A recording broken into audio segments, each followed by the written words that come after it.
drugovi i drugarice, umro je drug Tito. I onda ona kugla.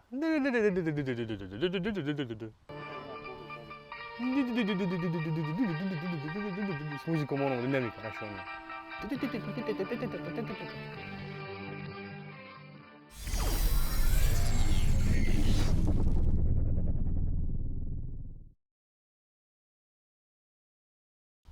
Da bi kvalitetno izgubili broj pretplatnika na našim kanalima, moramo početi raditi ozbiljne videe, što se nam naravno neće dogoditi, ali danas se mičemo od hrane, mislim ne baš daleko, idemo s tanjura u onaj stadij prije kad se kuha.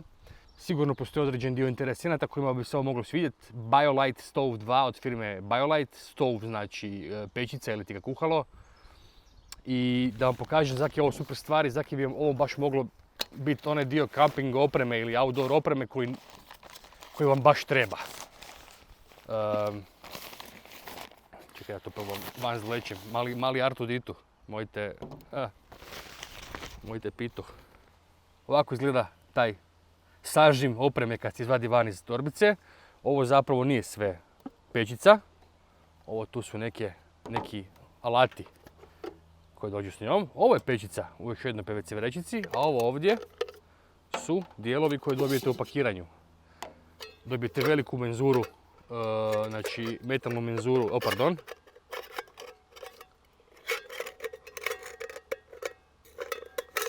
Si ga naguro jebote. Evo ga, izgleda malo ko ovaj MagSafe. Jel to je možda MagSafe, nije? Ovako, ovo su dijelovi koje dobijete kad raščeprkate ovu cijelu postavku. Nismo još gotovi. Ovo je pećica, kao što se vidi. Evo, imate dole tronožac, trozubac. Nisu mogli staviti 4 nogice, morali su staviti 3 nogice. Neću uopće komentirati insinuaciju, koji mogu biti iza BioLite-a, svi znamo. Ovo je setup koji dobijete kad raspakirate taj BioLite stove. Ali zašto? Prvenstveno zašto smo mi danas ovo vam odlučili pokazati? Iz jednog vrlo interesantnog razloga za koji mnogi ne znaju, a makar su u tim svojim nekim ludim outdoor pričama, ovo je peć koja vam je znači, za kuhalo, za roštilj, evo tu je nastavak za roštilj, tu je kuhalo za vodu, tu su zdjelice. Znači ovo je nekakva priča gdje se vi nekakvu vodu ili nešto grijete na ili pećici. Zaki vam naočile, pa ljudi mi ne vide oči, ne mogu uvijek moju iskrenost. Poanta ove priče je da ovaj BioLite stove proizvodi struju. Da, dobro ste čuli. I ne samo to, uz to dobijete set noževa. Zabavam se, nema noževa. BioLite stove uz pomoć nekih magija znanstvenih koje sad nemam baš podloge za objašnjavati, ali sigurno sam da možete više o tome o samoj tehnologiji pronaći na njihovoj stranici internetskoj kao takvoj. Dakle, vi naložite ovo ovdje, normalno grijete vodu, kuhate obrok, pečete meso, što god. Gorivo su vam grančice ili peleti ili nešto slično gorivo. Uz pomoć određenih tih mehanizama unutra dobivate električnu energiju. Zato je ergo ovo ovdje, kao što vidite dobijete taj, to čak nije USB-C, to je onaj USB prije, onaj mini USB. I dobijete znači USB lampicu koja malo izgleda kao bežični punjač od MagSafe-a za pametne telefone, ali neka vas to ne zbuni. Ovo je ipak lampa koju možete uštekati i onda znači ona može stajati, možete je prepigavati, možete svezati u čvor ili što god želite, ali uglavnom poanta je da vam po noći radi rasvjetu. A sve uz pomoć grančica i struje koja se dobiva izgaranjem. Evo ga, ovo je tu dio. Malo je bekino, Marijan. Malo je bekino. Da, dobro. Bar je sama boja. Evo ga, ovo je tu mehanizam i to što omogućava, dakle, pretvorbu toplinske energije u električnu. Kao što vidite ovdje su USB, ovdje je USB priključak i ovdje je starter gumb. Dakle, pritiskom na ovaj tu gumbić palimo cijeli sustav, da ne nalazim se u detalje. Imate pokazatelje koliko struje ima.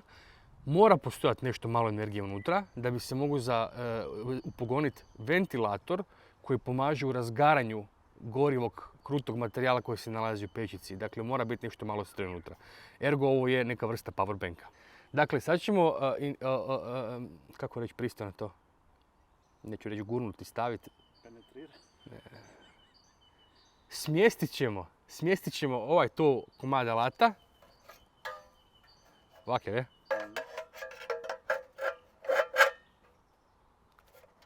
A brinem da ti mora to dole sjest. U ovo, da. To i onda otvoriš nogicu. Uglavnom, ja sad neću raditi detaljan. Ja neću vama sad to raditi nešto predetaljno, želim vam samo pokazati šta ovo je, kako radi i zašto je dobro. Dakle, nećemo ići previše u detalje, ovo je sad milimetarsko bruniranje i bravarenje, pa to sjedne, pa pogledaj iz bližeg, ne. Hoću vam ukratko objasniti zašto je ovo super i zašto bi nekom od vas to moglo trebati zaista za kampiranje, za ovo, za ono. Čak nije sve skupa ni teško, ima možda 1,5 kg, 2.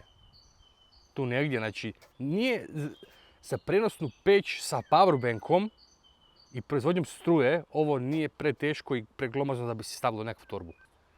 Evo, kaže moj saradnik Marijan da je, znači, sa 300 eura cijeli komplet plus French press, znači dobijete pečicu, ove zdjelice, lampicu, USB-ove, roštilj i French press za kafenisanje. Cijena za Europsku uniju je 225 eura, znači sa shippingom može 250 po nekoj mojoj procjeni. Za 250 eura dobiti peć koja proizvodi struju, ja mislim da je to ok deal, pogotovo za neke ozbiljnije kampere koji baš ne ganjaju nekakve tamo muflone ili šta znaš šta naganjaju po brdima. Pokazali smo vam, ovo ide gore, znači to je baš prava ova. Koliko stane? Tu kaže 1,5 litre. I s desne strane su oznake za kaps, 6 kaps. Ali da to stavimo u relaciju, u onaj jedan Real Turmat ili ono ide po 300 ml, znači ti u jednom kuhanju 5 obroka možeš spremiti. Da, znači basically ako staviš 3 deci vode u nekakav onaj gotov obrok, ovo je 1,5, znači to je 5-6 čak ako ideš malo preko ruba, 6 šalica vode velikih, znači imaš 6 obroka u jednoj ovoj tečici. Kad napraviš vruću vodu, hoćeš malo imati čajanku na nekom proplanku, staviš ovo gore, ovak, kužiš, imaš čajanku, ne? Ovo, Evo, skinu, zapravo nek ostane. Ono kad nas interesira zapravo, gle ove mrave mrtve. Ono kad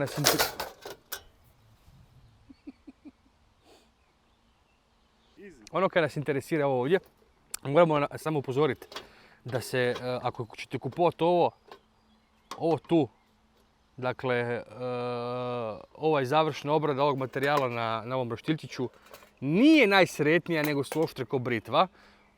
Poklopac vam može služiti kao nekakav trej ili kao neka daska za rezanje ili kao, ne znam, sadomazo, što god hoćete. I ovak, je?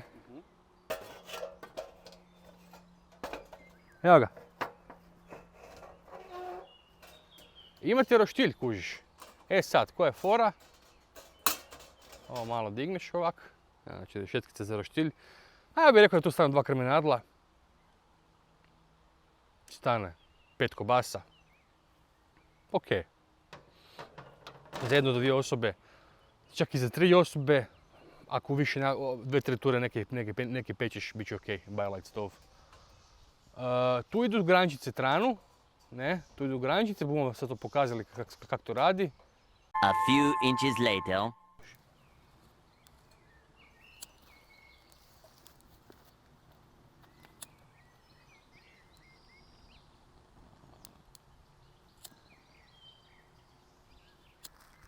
Sad ću to krenuti, već vidim da je dobro. Bar na komaraca ovdje. Uskoro neće biti ni mene. Uglavnom, nakon par sekundi, par minuta, par desetaka, few inches later, nakon par pokušaja pogreški, uspjeli smo startati plamen sa malo alkoholnog derivata za ruke. Zgodna stvar za imati u sebe, kako ide sve u mene, a ne uvjerovate. Zgodna stvar za imati u sebi u ovakvim slučajevima je taj ručni dezinficijens koji može poslužiti za više stvari osim samo dezinfekcije ovih ekstremiteta. Može poslužiti, Može poslužiti aj ti državu. Joj. I zato djeco je važno da drvo ne bude vlažno. I ići u školu da se ne morate baviti s ovim poslije. Pozdrav 13. gimnaziji. Tih par razreda. Uglavnom, ono kaj sam htio reći, da uspjeli smo zapaliti BioLite stove, on sad izgara i uskoro će suknut vatra. Čujem pucketanje iznutra ovog lima, to je dobro. Evo, dobili smo plamen, neće baš biti vječan, ali dobar plamen. Kao što vidite, sa strane kamere kod Marijana, znači strane koje vi gledate, se nalazi ta sonda koju kad smo ubacili je prva ušla u ovaj limenik Pimpek u otvor. I ova sonda je zapravo ta zaslužna koja vraća tu energiju nazad u modul u kojem se nalazi baterija i u kojem se dešava sva elektronika. Ono kad smo malo prije rekli, trebamo ubacivati manje komadiće drijeva. Sad, pošto još ima unutra ovog goriva, samo ću vam pokazati ovak na manjim komadićima. Ovo ne bi smjelo viriti van, sad viri zbog eto kamere, ali zato bi bilo super recimo ako imate ovo, imate vrećicu s peletima, jer onda stvarno nemate problema, samo lagano peletić idu unutra kako ovo gori. Sad se dešava ta reakcija u kojoj se vraća iz vatre struja unutar u bateriju, ta baterija pokreće ventilator i iz te baterije se može puniti vaš mobitel ili šta god drugo i iz te baterije se može uštekati. Sad ćemo to pokazati ovoga lampica. Samo sekundu. Ima gumenu zaštitu od vode. I evo ga. Znači sad uz pomoć ovoga vatre imamo i struju, to jest svjetlo. Mislim, nije da vatra ne bi osvjetlila isto, ali u mraku nekog kampa siguran sam da ovakva LED lampa vam može jako dobro doći, pogotovo pri pripremi hrane kad se nalazite tu oko ovog cijelog ovog setupa. Uglavnom kad slažete grančice, ako si ikad ovo kupite, slažite prema meni kontra, to je prema sebi kontra od modula, da si ne zakurite modul. Čisto ono, je on otporan do neke mjere na vatru, ali da ne bi bilo. A sad ćemo si malo staviti punit mobitel.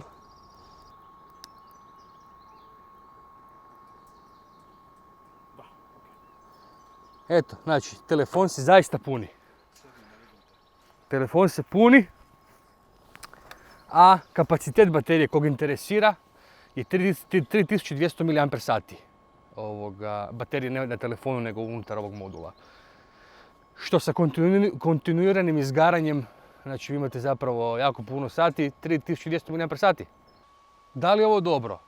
Koji su pros and cons, šta je za i protiv? Protiv je eventualno možda pod navodnicima visoka cijena od 250 eura, što po meni nije toliki kon jer zapravo imate dugoročno pećicu koja je i powerbank, koja je i sve živo. I furate samo ovo i ne morate furati ekstra gorivo za ovo, već samo grančice nalazite po putu. To je definitivno plus. Protiv bi možda bila težina i dimenzije ovog sveg skupa za nekog ko je recimo više voli lightweight priču i setup. I nažalost protiv cijele priče bi bila i sama činjenica da se u većini mjesta gdje se ljudi nalaze ne smije paliti vatra. Ovo je otvoren plamen, ovdje će sukljati plamen iz ovoga, vidjeli ste malo prije kako je sukljalo, sad se samo dimi jer je nova runda ovog sranja. Ako ne punite ko mi na vrijeme nego pustite da sve zgori, ko malo prije kad smo pustili da zgori zbog samog demonstracije, morat ćete ponovno dopaliti samu vatricu s krančicama. Morate proaktati kad kupite ovo kak najbolje funkcionira fidanje grančicama. Velim, sve u svemu zgodna stvar, možda ne za nekog početnika kampera, već za nekog više onak ko malo više kuži priču i ko bi htio imati struju i vatru i, ajmo reći, struju i kuhinju pod navodnicima u istom. Da imam 250 eura koji mi onak polu ne trebaju i planiram ih uložiti u nekakvu opremu za kampiranje, definitivno bi probao s ovim. Prvenstveno jer volim gadgete, a drugo za kaj fora. Mislim, dobiti struju iz vatre mi je super fora. I eto. Meni je cool.